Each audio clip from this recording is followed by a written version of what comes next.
Pink? Just kind of just starting to get a little bit of pinks going on. And we had more daffodils growing up. Like I remember there was a daffodil patch that we had. In your yard, huh? In my yard that always Very came cool. back. And then didn't really get into tulips. So Yeah. But yeah.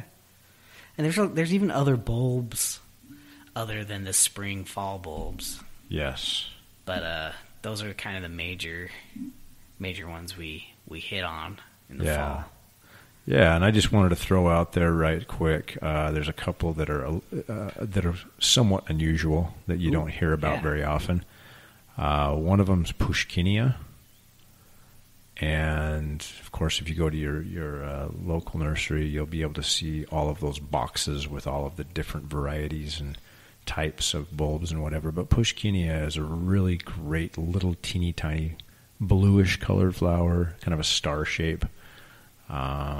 And it's just fun to have something a little bit different than your typical normal common stuff.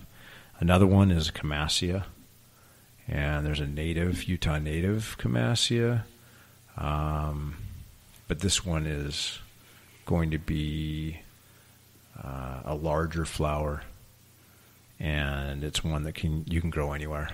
So it doesn't have to be this Utah native thing to work. But and then just kind of diving into some Utah native bulbs that you're not likely to be able to find these on the market. But if you did, it would be super cool.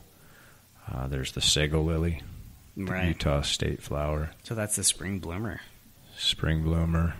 There's death camas, zigodinus, which is a kind of a white star-shaped flower. It comes up in this spring as well.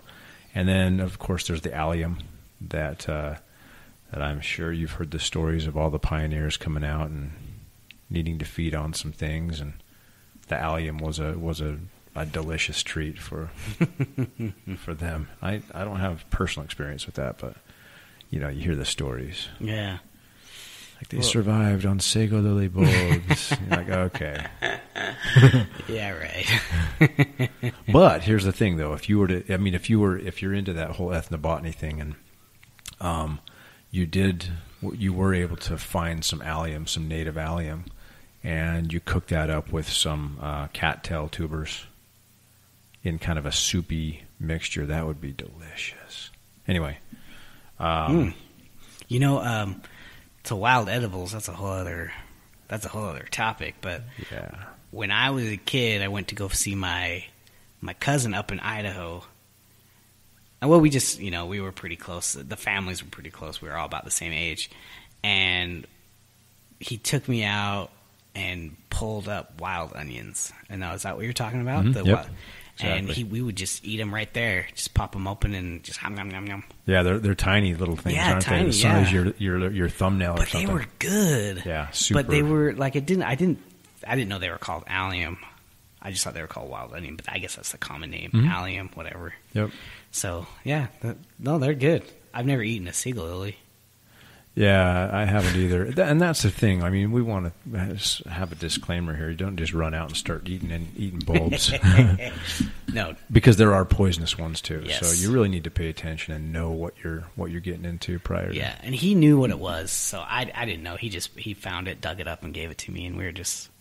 Man, that's like, sweet, cool. It's a great little adventure. Yeah, it was. So bulbs can be a food item as well, like... not only for beauty, but just like also self-sustaining. Yeah. I mean, I don't know if you would consider... I know it's not a bulb, but potatoes are tubers. Tubers, yeah. And that's what we eat. And I mean, we would also plant for the summer those sweet potato vines. Oh, yeah. Have them cascading, and every once in a while, when we were ripping them out in the fall, we'd have friggin' potatoes on there, Yeah. Big old potatoes, so...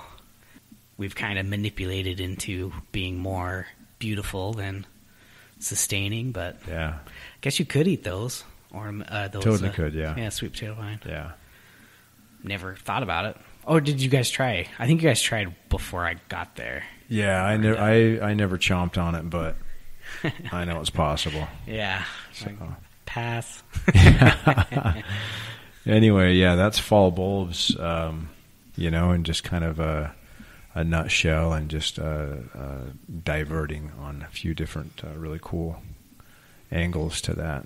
Yeah. So, never too early to start thinking about it, that's for sure. yeah, dig it up. And then also, I mean, you can top dress with pansies and ornamental cabbage and, a few of these other things. So kind of cool that you're adding to your artistic palette in your garden, in the landscape, not just with bulbs, although that looks cool.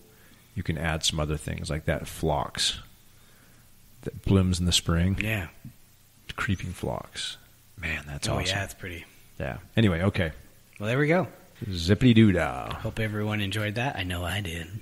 So we'll see you next time, Brad. Later, man. Hey, thanks for listening, Podlings, and I hope you appreciated this episode. We have a website that has the links to our Twitter and our Facebook page. So the website is thehorticult.com. So go check it out, and you can find pictures of me and Brad on there, little bios, and then the links to our other social media outlets. And I just wanted to say today's favorite line from the episode that I liked was, "Alliums are deliciousness. Don't forget to plant on, Babylon."